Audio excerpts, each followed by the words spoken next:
Oh, and let me first say, ladies and gentlemen, welcome to another Sunday edition of the Bees of Boxing. My good friend Steve Swift joining us, and this is a special edition for all of you people that enjoyed your fish and chips on Fridays.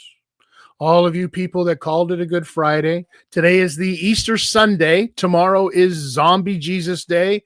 And after that, it's Tuesday and it's back to work. Steve, how you doing, brother? What, you don't believe in zombies? I don't. I obviously do believe in zombies, but that would mean that George A. Romero is Jesus's dad, and I'm not quite sure that's the case. I mean, I've not read a book about it. There may be a book about George A. Romero being Jesus's dad, but I don't think so. I wouldn't put it out of the realm of things that could happen. No. You wouldn't put anything out of the realm of things that could happen, considering the life you've led. Well, I mean, it's George A. Romero. Could happen. Did I ever tell you the story that I was supposed to be in a George A. Romero flick? No, but I feel sure you're going to. Yeah, we'll get into that one day. But brief little synopsis was that I was kind of taking some time off from real employment, and I got a call from a friend of mine who is a casting person who, when they were filming the one of the Deads in Toronto in the late 90s, early 2000s, and it so happened that I got the call, and I was supposed to start a brand new career 3 days after that, and I picked the career. I know. Disappointment. I should have gone the route of being in a George A. Romero flick. And then, who knows? Maybe I could have been sitting on one of those silly tables at the Comic-Cons with our good friend Brady Wedham. Yes, or you could have been the new Steven Seagal. Listen, that would have been superb. Listen, I didn't want to be the old Steven Seagal. Oh. Yeah. Oh. So that's the Listen, thing. He also cooks. That's evident.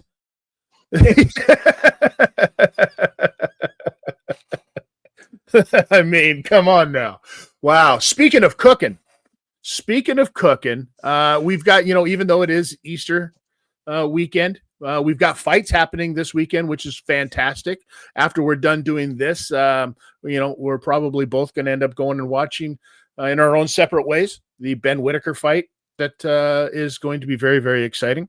Very exciting indeed. That is going to go under the radar. Nobody's going to know about it. That's the weird thing, is like, Yeah, I've just TikToked about this, folks. So do go and have a look at Steve.Smith088 on TikTok. Because what I'm saying is this is more exciting for me than the Ben and Eubank fight. Because there is a reason, a massive reason, why both of these fighters need this. Ben Whitaker needs this because he was the coming man. He is no longer the coming man. He is a comedy figure in some people's eyes after what happened in the last Cameron and Whitaker fight, which I'll leave for you to talk about. But Liam Cameron needs it because he is now signed up to Queensberry. He's signed up to Frank Warren's stable. So he needs to push on with his career. And I think he'll actually do that. Wow. Because he's certainly not the betting favorite in this. He's not the A side in any kind of way, shape, or form. Obviously, everybody except for Frank Warren, of course, is putting all of their stock into Ben Whitaker winning this fight. Yes, I agree. But last time, you could say, well, Ben Whitaker, who's silky skills. He's silky. Sure. I've been listening to Sly Stone a lot, so that might be part of the idiom of my chat. But he's not funky. He's silky. He might be funky. But when I first saw him fight, I thought, what a fantastic mover. And he really made opponents look foolish and fed into that himself. And he's a good talker. But when he came up against Liam Cameron, who is people might say a more meat and potatoes fighter. But what I would say is you get all of your dietary needs in there. He makes sure it's all in there. Sure. So he doesn't skip anything. And he put the pressure on Ben Whittaker, and Ben Whittaker wilted like a hothouse flower. Cameron's also a guy who's been in there in championship fights already. He's been in there and he's experienced this stuff. So maybe what we saw from Ben Whittaker last time was a guy who was a little nervous, because this would have been the first guy who's got that kind of experience. And Ben was like, you know what? Maybe I don't like dance around and be foolish and try to clown this guy. But in doing so, takes away from what Ben Whittaker is. So it's going to be interesting to see what happens in this one, boy. They both need it so much that I cannot wait. I cannot wait. Yeah. Well, there's another one that you're going to have to wait for, because we got the announcement, Steve, and we're going to talk about this because our good friend, our pal, got him on speed dial, Mr. The Jakester himself, Jake the Joke Man Paul, who's so often given us so many things to talk about, usually because of his own silliness. But it looks like Jake Paul's got himself a fight again, right? And it's not Canelo. We already know, so don't get that. That's not happening. And believe it or not, it's not even a former MMA guy. He's actually fighting, and I'm going to throw these up there for y'all. There's my fingers going up in the air in air quotes. He's fighting an actual boxer again, because his last fight was against a boxer. Steve, how do you feel about this one? Tell us what you know. Well, this will be Julio Cesar Chavez Jr. Huh. Now, the thing I think is that we need to do this all of the time, because it's one step forward, two steps back with Mr. Jake Paul. He wants to be a boxer, right, or he doesn't. Now, part of the comments about when he announced this fight, and I'm paraphrasing like crazy, but it's something like, from day one, I've always wanted to be a champion. What? So why did you fight Nate Diaz? And why did you fight Mike Tyson? And as we've spoken about before on this program, on this esteemed Bible of boxing, why don't you just fight people who can add to your boxing record? Now, I put it to you, Tipster, that on this occasion is what he's doing, and probably that is what boxing fans want, isn't it? It is. It is what boxing fans want. And normally I would say you are 100% absolutely correct in this. However, we're talking about Julio Cesar Chavez Jr. Let's take a look. Let's take a look at the tail of the tape and let's dissect this a little bit, shall we? Because, their names are obviously different. Height exactly the same. Both of these dudes are 6'1". Chavez Jr. walks around at a cruiserweight, right? And that's even now at a cruiserweight, because prior to this, you got to remember his fights are 168, 175. He went from fighting Anderson Silva at 174 and a quarter to fighting Uriah Hall at 200. Within 3 years. Now, let's also consider 3 years. He had one fight in between there, and that was shortly after the Anderson Silva fight. So still 3 years. And what was Julio Cesar Chavez Jr. doing during that time off, Steve? Well, first of all, before we get into that, allow me to guffaw, because he's got around the weights, but Anderson Silva, right? Well, so here's the thing. Here's the thing. They've kind of taken the similar path. Chavez Jr. never got the grief that Jake Paul does, though, right? Jake Paul took all the heat for all of these MMA fighters, but Chavez Jr. fought Anderson Silva. He fought Uriah Hall.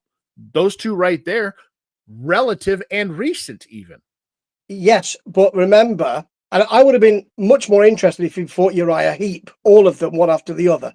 That would have been great, just to give it a classic rock push. But I think he doesn't get that, because he doesn't get that people aren't on his back because of his work in legitimate boxing. Sure. Man had a belt, so not just to hold his trousers up. So that is one of the reasons why he doesn't get that.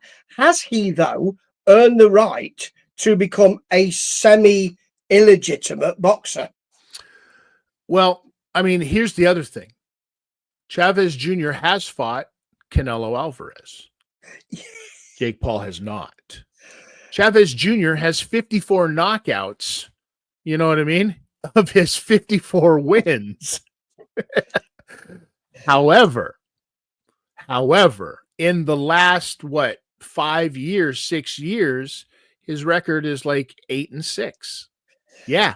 And he's only got 6 losses. So we're talking about a guy who is 39 years old now, right? Who has, we'll get into the outside curricular stuff in a moment, but who has had a career and is definitely on a downside of his career. What this does for Jake Paul is it puts a name that everybody associates as a boxer.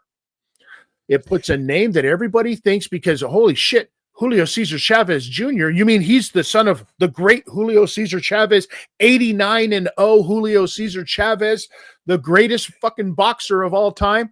This is who Jake Paul's finally going to fight? Well, not really, but kinda. Yes, this is actually, we spoke a lot, didn't we, about, well, who can he come in with next? What can he do next? And he's not going to fight Tyson Fury. He's not going to fight Francis Ngannou. And he's not going to fight AJ.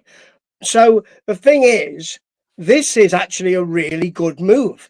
But if Jake Paul had not stepped all over his own good work, just 1 minute, this is really good, because you've got the father there, so you can say, oh, and a lot of people will say, oh, well, senior, and not even think about junior, and say it's the same lineage, really. So you're really beating him. And he is a proper boxer. We're doing a lot of that. I'm getting a lot of work out for my fingers here.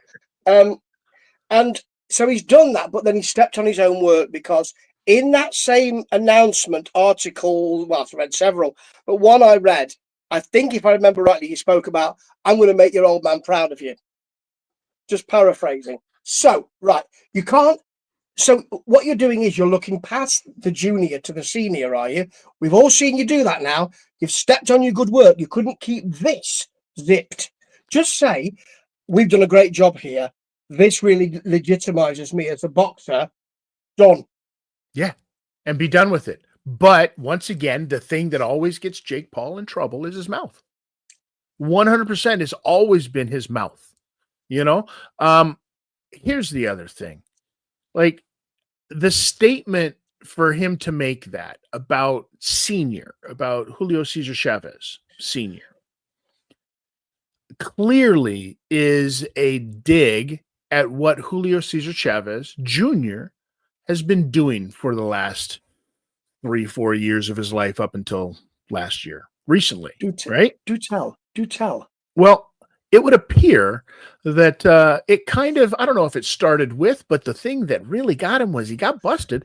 He got busted with a handgun. That compounded with drugs, rehab, probably trying to live up to his name, which is a huge other story in itself. I mean, come on, right? It's a different time. It's a different person. So Julio Cesar Chavez Jr. went through a completely different period in his boxing career than his dad did. But everybody, we've done it in this entire segment so far, and even Jake Paul has done it, the comparisons to the father. The father is the standard, and the son is just a Nepo baby, right? Yeah, it's the Eubank and Ben syndrome. Yeah. So, as you say, I wouldn't be surprised if their fathers did a run-in next week. Yeah. And that's the same thing. So really, there are two points to this, aren't there? There's the business and the boxing. And boxing, there is the bullshit of boxing as well. But we're talking about the boxing of boxing is, well, actually, he'll give you a good run for your money, actually. He really will. And we might find that Jake Paul is, again, shown, as he was with Tommy Fury, whose skills are not really commensurate with, they're not up there, but he was outboxed in that. So we might find that he's outboxed again and might do his mea culpa. I'll really get back to boxing now and retrain. And then he might fight someone like, I don't know, the Pope. I say, I'll bring him in, I'll call him out. Because, I can't keep this boxing thing. That's the one side. The other side is that really, yes, he has to mention senior because that's what's going to get those clicks. So, I mean, what's in it for Junior is that it's a rehabilitation, isn't it? But it's a really odd situation because with the kind of Anderson Silva fight, for instance, you've got a semi-legitimate situation because BoxRec, it's on BoxRec. Sure. So that loss is on BoxRec. So it's a loss, folks. So it's a semi-legitimate situation, which really helps Jake Paul actually, because he said, "Well, actually, I'm now halfway up I don't have to pad my record and do what you said I should do, Stephen Tidster. I'm not doing that. I'm going to go halfway up and fight this bloke who's had some trouble, legitimizing him in the process because I'm a big influencer, and also I'll be legitimized in the boxing world." It's a good move for Jake Paul. This, I have to say it. It is a very good move.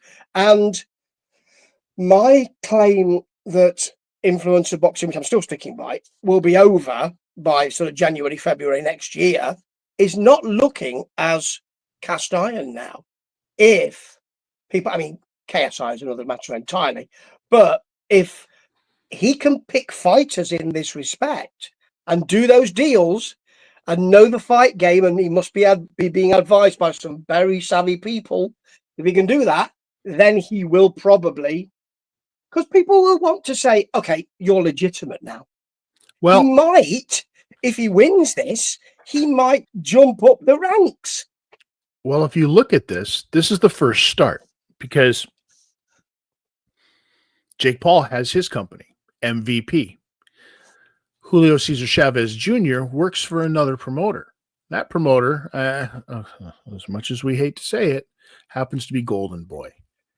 Now, I mean, is that fitting? Is that fitting that a guy like Golden Boy would represent Julio Cesar Chavez Jr.? Here, Steve. Now, we're also talking about, let's get it. Okay, let's call it like it is. And I in the past, Daniel Jacobs versus Chavez Jr., great fight. Loved watching it, right? But what I didn't like was it actually happened where he decided to say, I don't want to fight anymore on his own in the corner. That literally in front of his dad. So this is why Jake Paul is saying, I'm going to make your dad proud, because that is something that would have never happened. Senior would have never quit in a corner, never done anything like that. Junior did. But you have to ask yourself, what was the really underlying, like what was going on in Junior's life at the time? Well, we saw what turned into, right? So is it a good fight? Well, you make a very good point that no mass thing, as we said last week, just it's a millstone around your neck, isn't it? And it's a good fight for Jake Paul, but in some ways, but in other ways, probably Golden Boy thought when the call came through, they went, we still got Chavez Jr. Is he still? Oh, right, better dust off that Rolodex. I think that's on a previous SIM card. Better put that in the phone and give him a ring. Right. So, it is a good fight for Jake Paul, but then are people saying, I mean, I'm saying and you're saying, oh, okay, I'll tell you what though, I had to go and look at that box record again. I had to. It wasn't in the forefront of my mind, and Right. maybe people will be saying, "Who? Who's that?" Does it excite the boxing fans, which is what Jake Paul wants? Clearly, does it excite the regulators? Does it excite those alphabet organizations? Does it excite pundits like you and I? We are pundits now. They do call us pundits. I'm a pundit. That's what they say. They say other things that I don't quite listen to. But, Close. I've been called a punter. That's about it, though. oh, yeah, fair well, yeah, I can understand that. Yeah, I can understand that. Yeah. I mean, it's a rap sheet as long as your arm. However, the pundits, he wants to delight the pundits, and I'm not sure this is those people who know will probably be saying, I see what you're doing here. Those people who want good influencer clicks and are saying, Mike Tyson, got to tune in for that, are probably saying, who? Right. So it might fall between the cracks, this. Yeah. And I think that Chavez Jr. has a good enough left that he can stick that out there and avoid Jake Paul's big right hand, the one thing that he's got. So on paper, the boxing end of it, it should be a lot closer than it is, as long as Chavez Jr. shows up to fight and isn't just taking a payday out of this.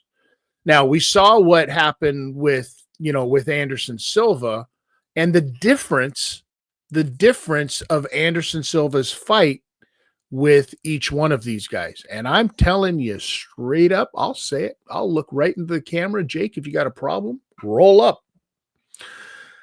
Anderson Silva could have whooped your ass and chose not to. There was a lot of boxing in that where possibly might have made you think that we could maybe sort of, I don't know, hypothetically, because you ain't getting me lacking, live in a world where Jake Paul and Anderson Silva had a gentleman's agreement, so to speak, which could possibly happen. That said, please don't whoop my ass, Mr. Silva, because I'm trying to do something bigger here. Well, listen, Anderson was never given that talk when he was fighting Chavez Jr. It was just like, you two guys go out there and beat the shit out of one another, please. I think that Jake Paul has done a very smart thing here. I think that between now and June 28th, when this takes place, I think that they're going to have to do a lot of marketing behind this to make people remember and realize who Julio Cesar Chavez Jr. is. And you know as well as I do, Steve, all of that marketing, all of that publicity is going to come off of two things: his name, because of who his dad is, and the other thing is going to be, this is a guy that Canelo couldn't put away. Yes, it is. The first of those is, everybody's got to play ball for that to happen. And, because you see that with the Eubank thing, don't you? They're desperate for Eubank Senior and for Nigel Benn to get involved. And Nigel Benn, silent. Chris Eubank is only, don't want this fight to happen, thank you. Close down. That's difficult. If you need everybody to play ball. Secondly, yes, all right. He fought Canelo Alvarez and actually had him on the ropes, but didn't throw anything, did he? It's almost as if he said, look at this, I've got you on the ropes. I can now have a discussion. Oh, you're smacking me to the face and body. I better be careful. You don't regard your own work in that way. Actually get to work if you've done something. They're going to have to load this card, Tidster. They're going to have to load it because I'm not sure you sell it on that. And really, Paul's got to come out. And he's not great at doing this, to be honest. He's not the kind of roll up merchant that even Eddie Hearn is. He's not. I thought he would be someone who would really be constantly on the lips, constantly on social media, constantly saying things, providing interesting events, doing a Tyson Fury, turning up in ridiculous costumes. Sure. And he just doesn't. He really disappoints me in this. He's kind of silent and thinking that it's going to sell itself. This will definitely not sell itself. No, no, especially if you're coming off of the heels of your fight with Mike Tyson. You know what I mean? This is a, I hate to say the term a giant step down or a giant step back, but on paper, Mike Tyson is the pinnacle of names that you're going to be able to get in the ring. No doubt about it. Yes, but then, we need to, we don't know yet, do we, what Jake Paul wants? And I suspect he doesn't know either. He wants to make a load of money. Mm-hmm. He's an influencer and wants to do all of that. And that's, everybody should have the chance to make the money they need to make in whatever way they want to do it, unless you're hurting other people. And that's fine. But you can't do that if you want to be a boxer and win titles. Well, you simply cannot. So, again, we are saying, we were here when he announced the Tyson fight. Mm-hmm. His next fight will be interesting. And I'm again saying his next fight will be interesting because he might want to fight somebody from the cultural and entertainment world. He might want to, or he might want to knuckle down, quite literally, and say, I'll fight another boxer. I have another boxer and then I'll work my way up. But you're not going to make the money if you do that. He's on a hiding to nothing, Jake Paul, and it's all of his own making. And maybe that's why they've got this cruiserweight title on this same card that they've announced. They haven't announced anything else except for these two fights. Is this the fast track? Is this the fast track? MVP has figured out that they can get in bed with Golden Boy, and that can get their foot into the door to get Jake a title. Because if you have a good outing by Jake Paul in this, and whoever wins the fight between Dorticos and Ramirez, right? It's the WBA and the WBO. I mean, listen, it could have said IBF or IBO or IB showing up to work. It really doesn't matter. It's not the WBC, although, they've got their own hands full with a Grand Prix of proportions going on right now that has still got me baffled, as I don't know what they're doing there. I think everybody's trying to, all the governing bodies are trying to make sure that their belts are staying relevant. The WBO and the WBA could do really well by having, I hate to fucking say this, Steve. Oh my God. They could do really well by having a person like Jake Paul and his notoriety and his influence in social media be able to pick those names up in this day and age where we're going forward, and TKO boxing is going to become a thing. And we know that they're going to corner the market on every age demographic out there. Are we saying that Jake Paul is thinking 5 steps ahead of most boxing fans and pundits? Are we saying that because you have just echoed what I said earlier, and quite rightly, I think, which is this is the step. So this is, I've legitimized. Now, first of all, you've got to do well against Chavez Jr., and he might not, because they are equally matched, pretty equally. No, you're right. Chavez Jr. could humble him if he turns up properly, but. So that is something that he needs to think about. It's a big step for Jake Paul. If he wins it and looks good doing it, because those two things are separate, if he does, then yes, absolutely. He could say, now I'm here. I'm not at the bottom anymore. I'm here. And even though I could step away and fight someone else that's a talk show host, actually, I'll come back to this because I am a title contender now. And you're right. Mm-hmm. Alphabet City in boxing really needs that. So he's made a massive move here. With one bound, he was free. It seems like that to me. He could be thinking in 3 dimensions here, Tidster. We might be giving him some kind of superpowers that he hasn't got, but he could be. Well, if you think about this, we talked about this way back, right? About who would be inside of that cruiserweight realm, who would be his easiest path to getting a belt. And it turns out that we were all sitting there going, it ain't gonna be Topataya. It ain't that ain't the It's gonna get his head blasted off. We all said that his best bet would be against somebody like a Chris Billum-Smith. And we saw what happened with Chris Billum-Smith. He got beat by Gilberto Ramirez.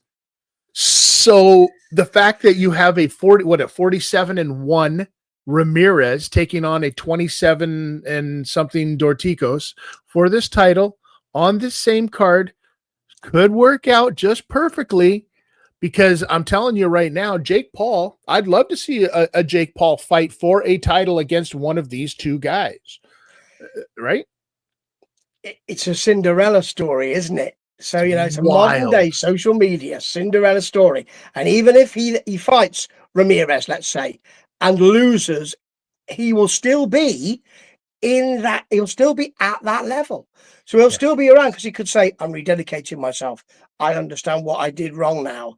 So I'm coming back and I will fight. But he won't have to go down here. He'll be here. So he'll still step over. Thinking about it, what a fantastic intelligence Jake Paul is, and we should all get behind him when he next runs for president. All right, so Steve Swift has clearly gone off the fucking deep end, ladies and gentlemen. Statements like that are going to get you put into a home, Steve. I'm telling you straight up. You get 3 squares and they cut your food up, and that is what I need. I'm telling you, but the story is there. The story is there. Jake Paul beats Chavez Jr., goes on to fight. We'll just say that it's Ramirez. Ramirez's only loss is against Dimitri Bivol. Like, this is all this puts Jake Paul's name into a conversation with real, legitimate boxers, and there's nothing any of us could have ever fucking done about it. It's wild. When everybody was sitting there going, hey, Jake, there's no way this is going to happen, Jake kept his nose to the grindstone. And so if you're asking me by reference of the title that we have put out there, will Jake Paul get some respect after this fight, win, lose, or draw? I think you have to. I hate to say it, but I think you have no choice but to give Jake Paul a little bit, not a lot. We ain't starting any fucking parades for this clown, but we're going to give him a little bit of respect now, right? He gets 2 drink tickets. Yes, and I was about to get the invitations printed. Now you've rained on that sodding parade. So, or sodden parade. So, yes, he will get respect. And actually, I hate to say it, from me, but that's mainly because he's now separated the 2 sides of his boxing. So I think he can now say, thank you. Yes, I am wild. You're quite right. I'm feral, in fact. It's well known. And he separated the I'll fight this bloke who's on TV and I'll fight this legitimate boxer. He's done that by making this big move. I suspect you got to give him props for that, to use an old school phrase. I just spat that. Old school. You got to give him props for that. He's thinking in a different way. While I was taking the piss out of him and saying, you're just going to fight somebody who parks cars, he's been beavering away and he's got this done.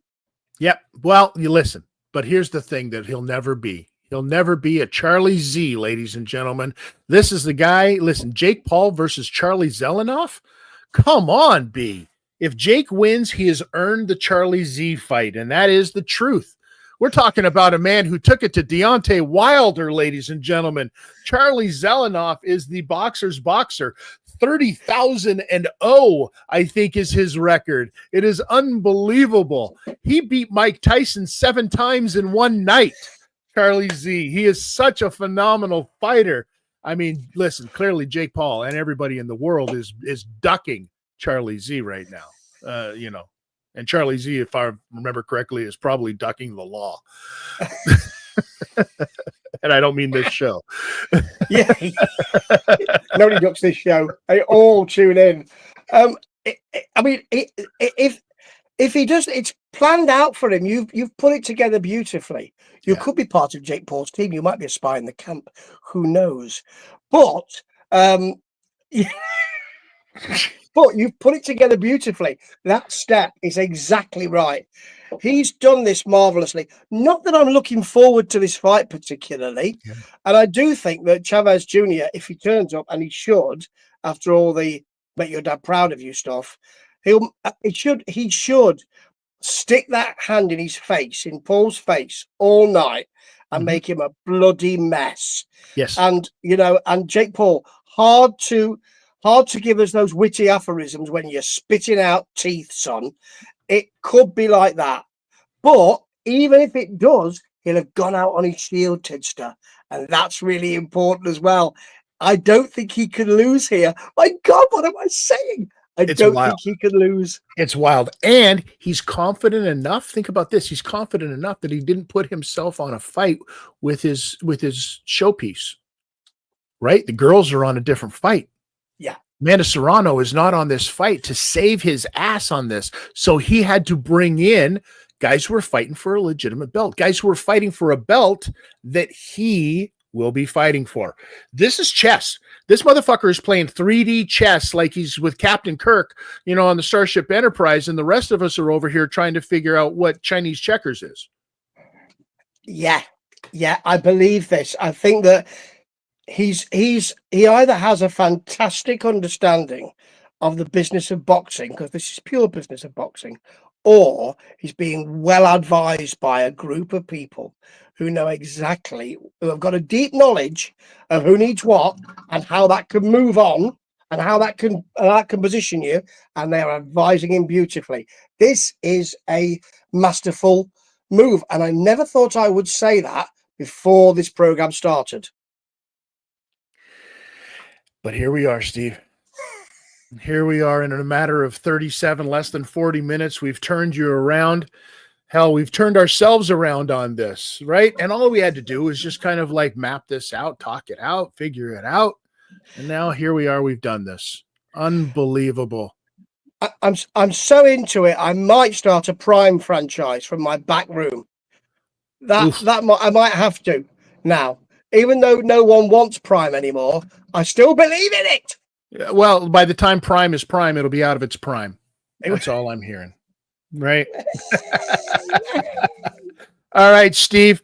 Listen, I know that you've got some things coming up. As always, it's a pleasure having you come talk boxing with me each and every week. Now you're off to listen to some Led Zeppelin, I hear.